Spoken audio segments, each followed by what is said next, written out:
ഡോഗിന്റെ പിറകിലും ഗേളിന്റെ മുൻപിലുള്ളത് എന്താ? പേരെന്താ?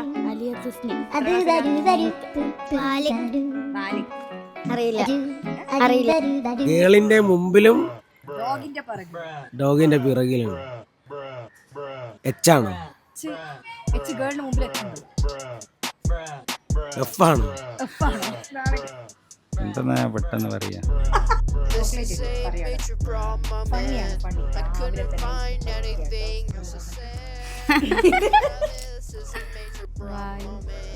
വാലോ, പെണ്ണുങ്ങൾക്ക് വാലുണ്ടോ? സ്കൂളിന്റെ അഭിമാന പുത്രിയല്ലേ? ഒരു ഫണ്ണി ക്വസ്റ്റ്യൻ ചോദിക്കാണ്. ഗേളിന്റെ ജി ആണേ. അപ്പൊ ഒരു ചോക്ലേറ്റ് എടുത്തോ. സന്തോഷായോ? അഭിമാന പുത്രി എന്ന് പറഞ്ഞത് വെറുതെ അല്ല അല്ലേ?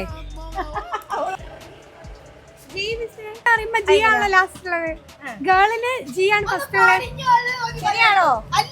ഉത്തരം ശരിയാണോ? യെസ്. അപ്പൊ നമുക്ക് ചോക്ലേറ്റ് ആർക്കും കൊടുക്കാല്ലേ? Okay okay okay.